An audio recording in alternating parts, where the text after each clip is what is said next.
Okay, we are live. Good afternoon, everybody. We are here for the Pillar 4 Advisory Board meeting. I'm Ellie Mitchell. I am one of the, I'm the vice chair, or one of the co-chairs of this group. We're going to have a little bit of a floating attendance because of timing and people coming and going in the afternoons. But I would invite my fellow advisory board members, as well as Rachel from the AIB, to introduce themselves, and then we will get going into our agenda. Kara, if you want to go first. Oh, we muted and unmuted. Sorry, I'm trying to do this on my phone. Kara Burhan, Strategic Initiatives Coordinator and Blueprint Coordinator in Washington County Public Schools. And Don? Good evening, Don Martin, Director of Special Education Teacher Preparation at University of Maryland, College Park. And Rachel. Rachel Amstutz, Director of Operations and Policy at the Accountability and Implementation Board. So first up on our agenda today is updates from the AIB. So Rachel, that is you. Probably shouldn't have remuted myself there. That game of getting back to the mute button. Sure. Today I have about 3 different areas to provide some updates in. The first one being our outcome measures work group. So the AIB undertook this work earlier this year. We launched the work group, I guess. I don't know if it's me or if it's you, Rachel, but you're breaking up a little bit. Let me try it without video. Is that better? That is better. I'm sorry to leave you as the lone person on video, but sometimes that's okay. I'm going to go off soon myself. Okay, so we'll be a faceless audio version of the Pillar 4 Advisory Board meeting. And I appreciate you letting me know that. It happens every once in a while. I probably need to reboot my computer, but I will start over real quick. I've got 3 different updates. The first is about our outcome measures work group. So the AIB undertook this in January and identified a really great group of people to help us develop outcome measures for all of the outcomes in the blueprint. To date, we've been able to meet and kind of dig into the nuances of each of the pillars and just to really uncover what we're trying to do and the big topics in each area. We anticipate that this work is going to take a while to get it right. We're aiming for August when we owe an update to the blueprint, but it's a lot of work. So great things are happening. The meetings are archived and videoed and recorded and live on our website in 2 places. You can find them in the meetings calendar, or if you go to the implementation plans page and scroll down the left menu, there's a work groups page tab there, and you can find all the meeting materials and the recordings there if you're interested. I guess it was about 2 weeks ago that we did discuss Pillar 4. And there's a lot in it. There's a lot to be figuring out. So that work is doing really great work, and we'll keep giving you updates as we have new information to share. The other piece that's a big critical part of our work right now is reviewing the LEA and state agency plans. So everybody's first implementation plan was due on March 15th. We did receive all 24 plus the 4 state agency plans that were due. And MSDE is reviewing them, and we are reviewing them. And feedback is beginning to go out to the LEAs in order to get them to a place where they can be approved, hopefully by July 1. So those plans really will be, they've all been approved in the sense that they complied with the initial round of technical compliance, which was identified as meeting the minimum criteria. So that triggered a release of their fiscal 23 funds.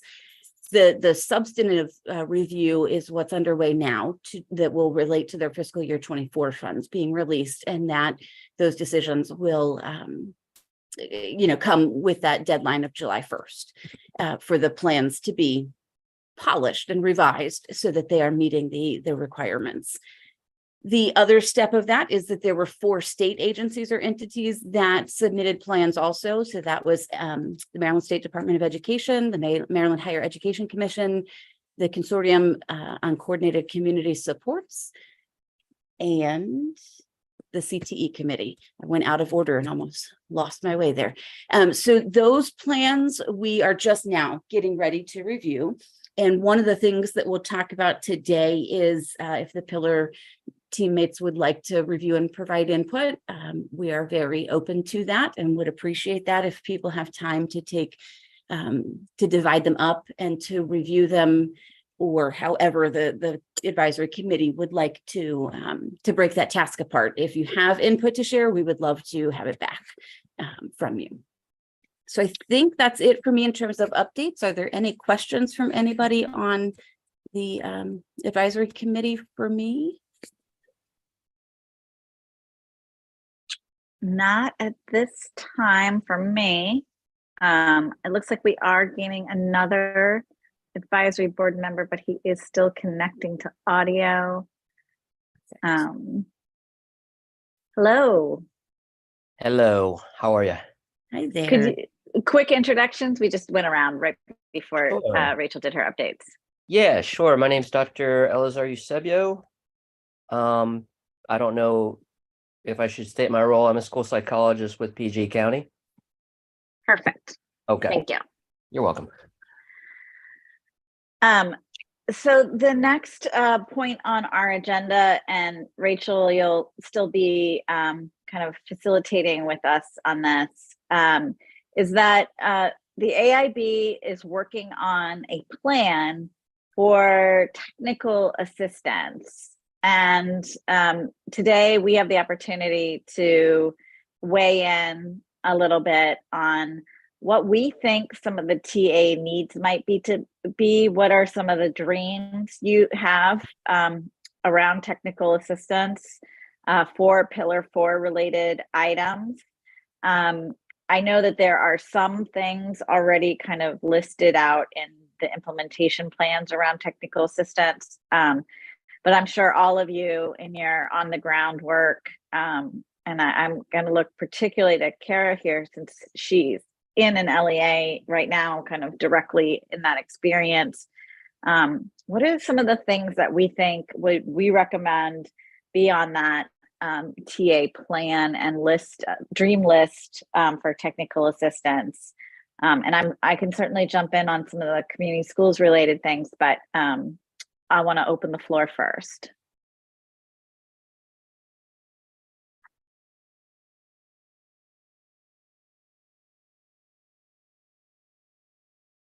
Well, I'll jump in and add on to that real quick and just say, don't be shy. This is one of my projects that I'm working on to identify the really specific areas of TA needed. So if you can think about, like, from that boots on the ground perspective of what supports or what, like, the technical assistance, it can be professional development, it can be convenings that we can pull together folks that are working on things. As an example, in February, we provided technical assistance around career counseling, being a new requirement, that it's not something that we've officially outlined before. So we brought in some national experts, and then we brought together the LEAs, the community colleges, and the local workforce boards, and had time to address questions, time to plan together, and time to start dreaming. So if we think about that with the lens of Pillar 4, I'd really, if you have any ideas that jump out to you, we'd love to talk through those today, or also just an open request as you're going along through your daily interactions and work. If you hear things or if you become aware of things, please shoot me an email at any time. But just broadly, that's kind of what we're thinking about as you think about all of the different components of Pillar 4. Do you see either urgent and or long-term needs for technical assistance, professional development, or support that the AIB could provide to help not only implement, but to implement as intended, and to help us rethink the way that we do things so that we're best meeting our student needs? Hi, Dawn Martin. Just, I think for me, when I think about Pillar 4 and just the emphasis on evidence-based intervention and support across, just different student groups, I really do feel like we need coaching in place. Like modeling of strategies, modeling of how to implement specific programs with fidelity. And so I think, professional development and putting people through specific sessions where they're gaining and understanding the material is one side, but making sure that anything we provide in that way is paired with on the ground in the setting coaching that will support understanding of how to truly implement it well. That's a really great point, Dawn. Thank you. And just so everybody knows, I am typing some notes in your agenda, but if anybody else would like to add notes there as well, please feel free. But I really appreciate that, Dawn. That's a great reminder that to translate the sit and get PD, that the coaching is really that powerful piece that helps pull it together. I saw Kara come off mute for a sec. Sorry, I'm not very good at this phone version of Zoom. And I'm not ignoring the question. I'm kind of a processor, so I must have missed the agenda and that this question was going to be asked. So I'm really sorry. And I don't have my plan in front of me, thankfully, because I'm driving. So I'm not ignoring you. I'm just.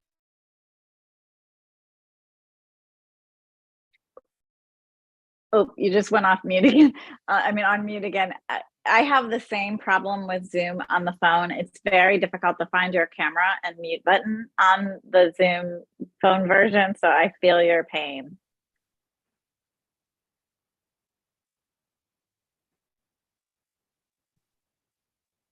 Was there a finish to that thought you wanted to add, or was it just that? No, I don't understand. I don't understand why. If I went on mute while I was talking, I don't know why. But I was just saying, I'm sorry. I must have missed the agenda. I didn't know this question was going to be asked, and I time.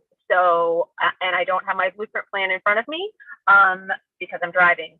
So I'm not ignoring the question. I just would like a little bit of processing time to think so that I'm giving a thoughtful answer. Absolutely. And that is great, because we can continue to give feedback on this, right, Rachel? We have time to. For the next 10 years, please.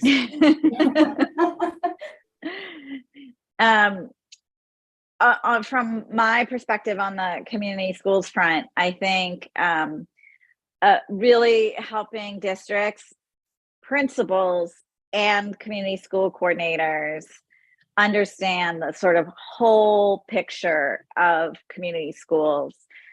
Even within the blueprint, there are two different sections that talk about community schools. One is sort of the more technical concentration of poverty grant part, and then sort of towards the back of the bill, you get into more of the definitions of community schools, talking about things like distributed leadership models. Well, most people don't really know exactly what a distributed leadership model looks like or how to implement that.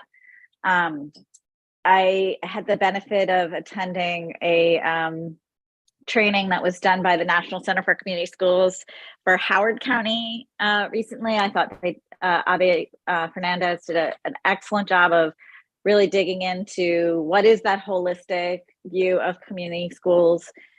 What are some of the practical applications of that in terms of implementing community schools? So I really hope that as we are doing technical assistance and training and understanding that there's a role for MSDE and the director of community schools when that position is filled in some of this, but also I think just in terms of being true and having fidelity to what's in the blueprint language about community schools, there's a lot of training and technical assistance. I totally agree with coaching as well, and cohort models of professional development where people are learning together and learning across counties potentially from each other. So model sharing, implementation strategy sharing, I think is also a really great, experts are wonderful and training is great, but I think sometimes we have experts right in our backyard that we can learn from and learn from each other.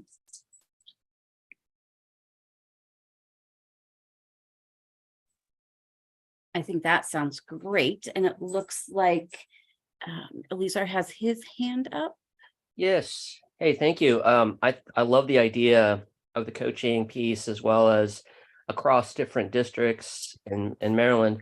I was wondering also what the group thought potentially of trainings that are discipline specific, since I know we're all in different fields of education. And oftentimes as an educator, we get grouped into, not that they're meaningless, but maybe less defined sort of coaching, sometimes specific to a certain genre of education. I guess maybe that's just a thought more than more of a comment than an actual addition to what you're already saying. I'd love to know a little bit more about your thought with that. Like, are you thinking that we want to do both, or that we need to bridge the silos a little bit more? I like the idea of bridging, Okay. because I guess a lot of times discipline specific, just like as an educator, you can have teachers in the room, and then you can have school psychologists, and then you have community schools. But I guess the coaching could be more broad, generalized, so that we can all be on the same page. Great. That's a really great tip that'll help me think about, as we're planning the sessions, what they could look like that would allow for both, but definitely to pull it back together.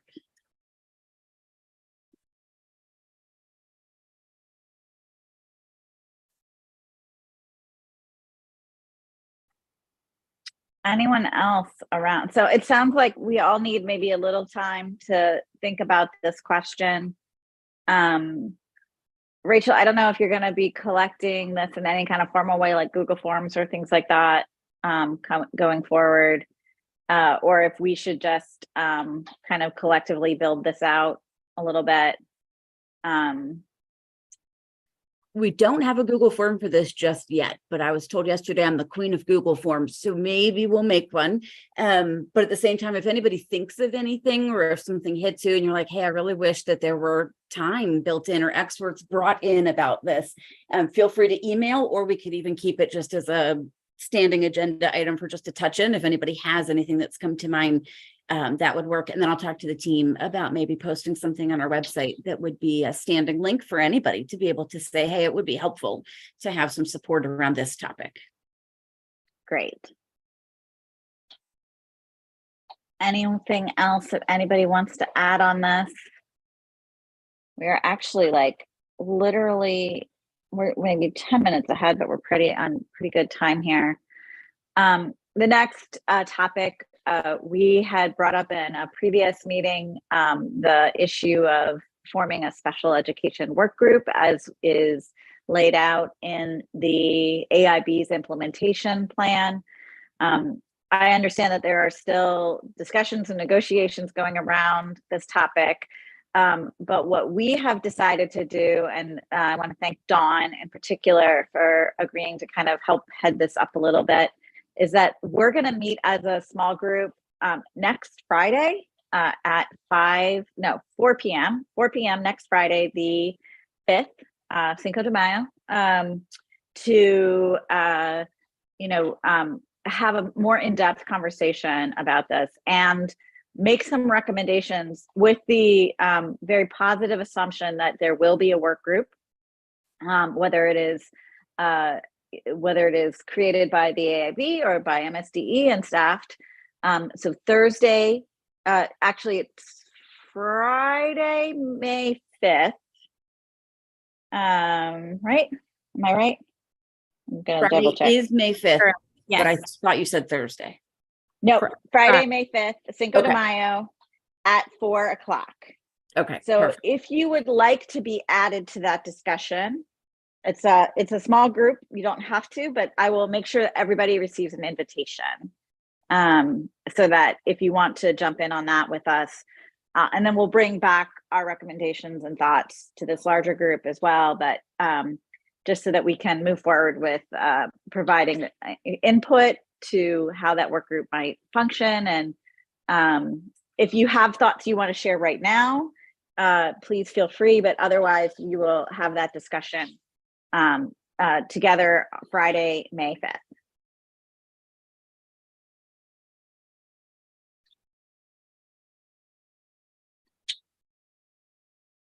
All right, moving along. The next part we wanted to discuss was taking a look at local implementation plans. Rachel had created a document for us to kind of divvy them up. So we're going to send that out, or Rachel, if you have that handy and you can drop it in the chat. I am actually looking at it on my computer right now. But I'm on my phone. I'll get it. You're good. I'll get it. And then we'll email it out as well. I put my name on a couple of them, but if you are like dying to read that district, or it's your district, or you have some other reason, put your name right by it, and I will be happy to swap into a different thing. So we're going to try to. Many hands makes light work. There are, as we know, 24 jurisdictions. And how many of us are there exactly?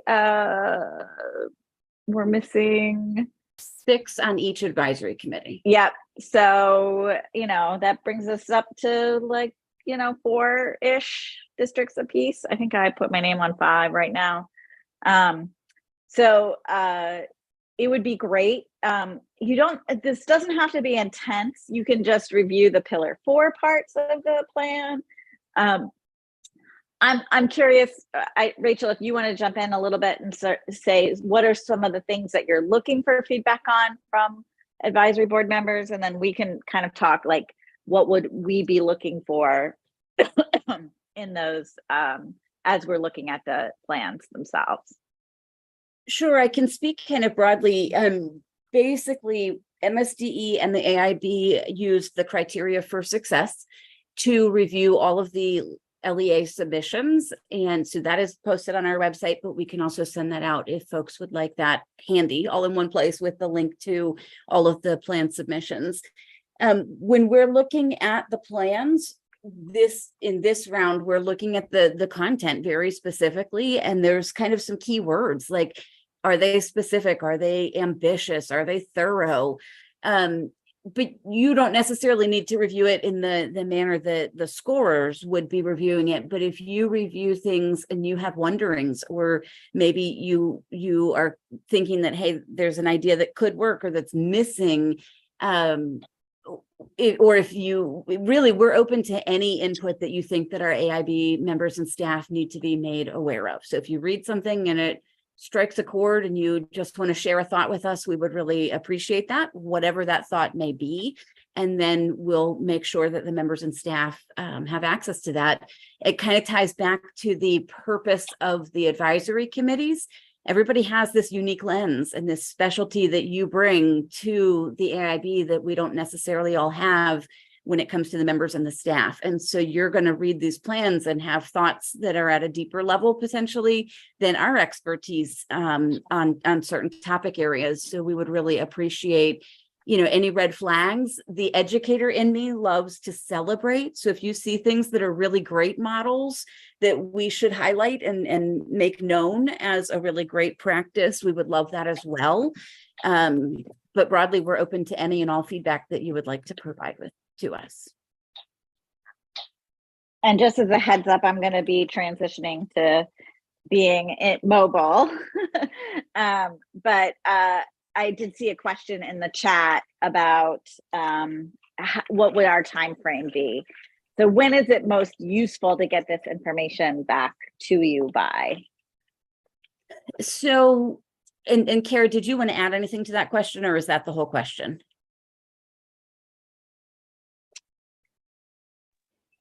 I did want to add something. Thank you, Rachel, because I thought I heard you say that MSDE and AIB had both finished reviewing the plans. And as an LEA, I know we have our feedback from MSDE, but not from AIB. So Correct. can you clarify? So not finished. We are both reviewing. And MSDE did begin giving LEA's feedback on Monday. AIB does not have a date yet for when our feedback will be provided, but we will be getting that to you soon. In terms of the timeline for reviewing for your reviews, we recognize that it's a crunched timeline. Our goal is to help every LEA be in a place where their plan can be approved by July 1st. So I know that the timeline for revisions with MSDE, there's kind of a rolling, people can submit and resubmit through the month of May and June. And so all of us have the shared goal that we want to get our plans, our LEAs to the place where plans can be approved in July. So the sooner the better, but we also, trust me, we know reading the plans takes time. And we recognize that it would take some time to get through the plans and to be able to submit some feedback. So it's not urgent, but I would say that, like, if it's possible to say within the next month, before the end of May, to be able to share some thoughts with us, that would be great. But we'll happily take it whenever you can get it to us. Thank you for clarifying. Yeah, the month of May is fine. I was thinking, like, if it's a 1 week turnaround, No, I right. might just crawl under my desk. Right. No, we're trying to avoid that.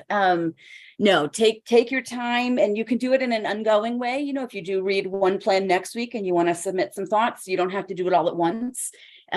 Whatever works best for you all, we would really appreciate the input and the extra eyes and different perspectives.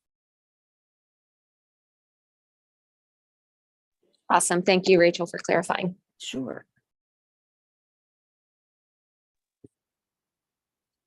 Yeah, so, sign up for the ones that interest you the most, I think, and we'll be happy to, I think, do you think it would be helpful for us to have a single document that we work in terms of response, or just send them an email to you, Rachel, like whatever comments we have? I think at this point, we don't have a formal process identified right now. So whatever's easiest for you guys, I think, is really the best option right now. We will take the feedback in any way that we get it. So we do have a form. If you go to our website, on that homepage, there's that carousel of images. There's a generic feedback form. If you want to submit it there, you can. If it is easier to send an email to me, I'll get it to you.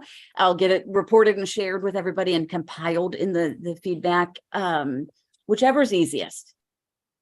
One thing that I would ask is to be specific. So if you could make sure you tell us which plan you read, and if there's a particular question number that you're referencing, that would help us. Even if you just put, like, Q100, then we'll know what you're looking at and what the recommendation pertains to. Great, thank you. In the same vein, there are the plans up there, not just for the LEAs, but for the state agencies. So if those are of interest, feel free to take a look at those as well. And is that the same timeline, or do we have a little bit more wiggle room on those? Broadly the same timeline, but there's always some wiggle room. Got it. Ideally, we would love to be telling everybody that, if revisions are needed or if plans are approved around that July 1 milestone, if not sooner, but it's a lot of reading. So whenever you can. Great. All right. I think our next topic item is to get updates from the field, right? From you guys about what is happening or what you've heard or things that are related to Pillar 4. Yeah, I would again just reiterate, I did have a really, there's been actually 2 community schools related events that I've attended in the last little while. One was organized by Baltimore City Public Schools and sponsored by Scholastic. And it was a really nice discussion, and Britt Kerwin was there. And then also Howard County, which only has one CPG school as of right now, but is really interested in how they can leverage other investments and things to implement community schools more broadly as some more schools phase in. Hosted an event with the Y, and as I mentioned, Abe Fernandez from the National Center on Community Schools was there. And that was also a really great event. So these conversations are happening, but I think they're happening in pockets and not necessarily sort of penetrating across all of the districts right now, particularly with the Director of Community Schools position still vacant. We are having our Community Schools Coalition meeting on May 4th. And that is from 10 to 11:30. And if anybody is interested in that coalition, I can send around a link. You could also find information on our Maryland Coalition for Community Schools Facebook page. It's there. And yeah, I can, like I said, I'm driving right now, or else I would drop the link. But I would be excited to have anybody attend that coalition meeting if they're interested. Ellie, can you restate the date? I was trying to capture some notes in the agenda. Yeah, it's Thursday, May 4th from 10 to 11:30. Okay. And that is a statewide Maryland Coalition for Community Schools meeting. Okay. Our agenda for that meeting is to actually have a little preview of the National Community Schools Conference, which is happening in Philadelphia in June. And then also to, we're actually going to have kind of the same presentation on the consortium on coordinated community supports that we did for us, because I think that's really important for community school implementers to know about that. And then we're also going to kind of do a recap of what's happening with AIB and legislative session. So some of it might be repeat information, but some of it might be new as well. And then also get some updates from people around the state around how things are going with their community school implementation.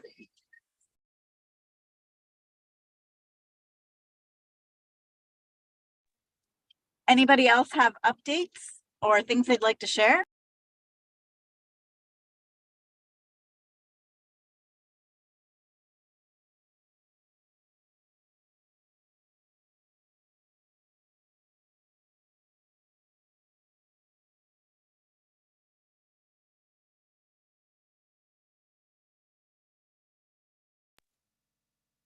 I was using the pregnant pause there for some time. I can't really see if there are hands up or notes in the chat, but take another second or two.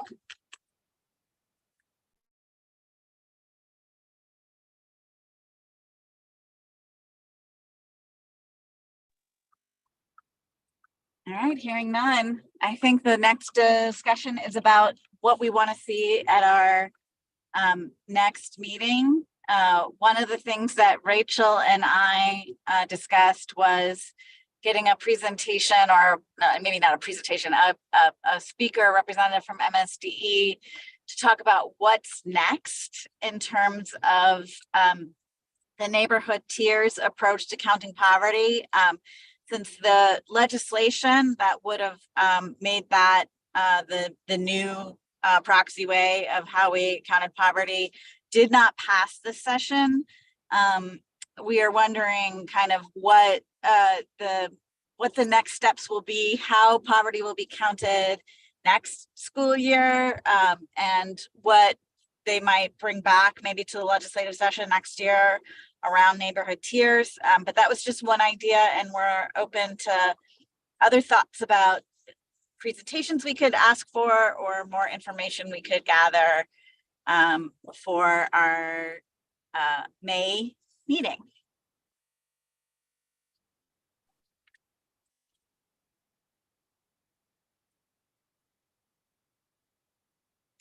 Any thoughts on that?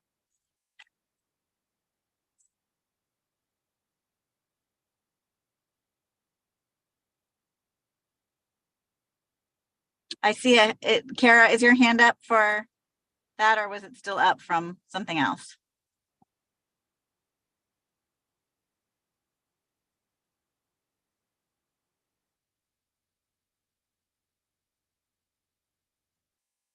Whew.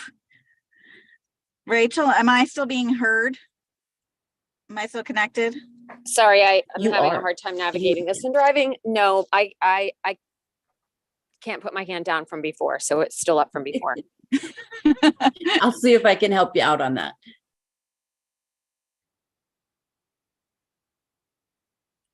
So Rachel, hearing no objection to the neighborhood tiers conversation, would you be issuing that invitation then? And who would we be asking to attend for that? So sure, I absolutely can, and I don't have an answer directly to the second question, but we meet regularly with a team at MSDE, so I can raise it at our next meeting and see who might be the most appropriate to come. Can you tell me one more time you're thinking? Summarize it one more time for me about the request for them to attend. We would hope to learn. So kind of what the next steps are for how we count poverty in order to calculate the education funding formula, right? Like, because so many things are based off of that. Are we, staying with our direct certification topped with Medicaid? Are we going to see a new set of legislation around the neighborhood tiers? Are we going to try to move forward with the neighborhood tiers maybe without legislation? Because we did add them. I guess the Medicaid piece was kind of already in the legislation. So I'm just kind of personally curious as to what they see as next steps in terms of coming up with that, with, objective 4.1 of the implementation plan, which is determining that proxy for poverty. You got it. I grabbed some notes of that in the agenda, and we will take it back to MSDE and see if they would be able to join for the May meeting.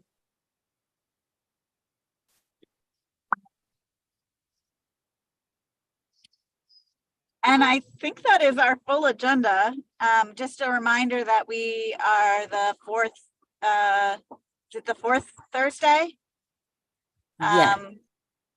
And in May and June, those dates are on our sort of rolling agenda. I also want to make sure that everybody has access to that rolling agenda, because it is in a Google folder that we have access to. And so if you're ever want to see what we're up to for each meeting, at least a couple days in advance, it should be in there. And so maybe we can just remind people where that folder is. I know I lose my Google folders all the time. Anything else? I'm just trying to think if there's something else for the good of the order. And then I will send around, or Dawn or I will send around for those who are interested, the invitation for Friday for that side conversation. And I will also send around the link to our Community School Coalition meeting if you're interested in attending.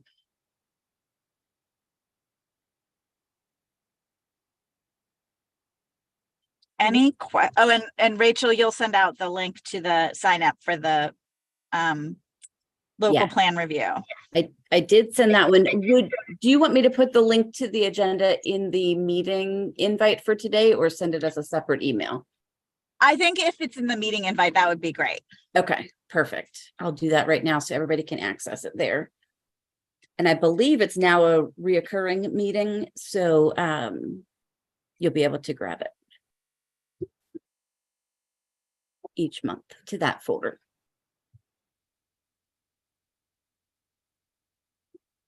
Any questions, outstanding issues, things that people did not get to say otherwise during the meeting? Yeah, hey, this is Elazar again. I wondered, I'm looking at the Pillar 4 Advisory Committee plan review plan. I think that's what the document is. I went ahead and signed up to read for Prince George. Is it okay to have multiple people sign up for different counties? Yeah, I mean, we are trying to spread the love so that we don't have to read too many. So if Oh, I if get my you. name's on Prince George, if my name's on Prince George's County, I'll move to another one. I'm fine with that. Oh, okay. Thank you.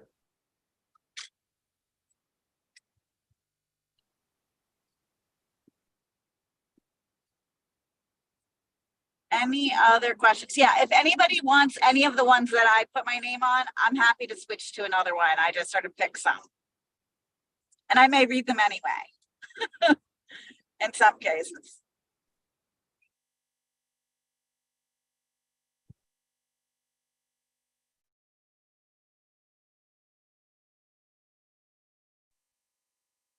All right, I adjourn, Rachel, unless there's something else that we need to accomplish before. It looks like the full agenda got accomplished. We're in good shape. All right. Well, I want to thank everybody. I know these afternoon meetings can be tough, but I look forward to seeing folks come. I mean, it would be nice. The one thing I would love is if I would love to see other people's comments on the local plan. So I don't know if there is a way for us to come up with a single document. If you're willing to share, because it just might inform my thinking about things that I should look for. But I guess we can figure that out. That's it.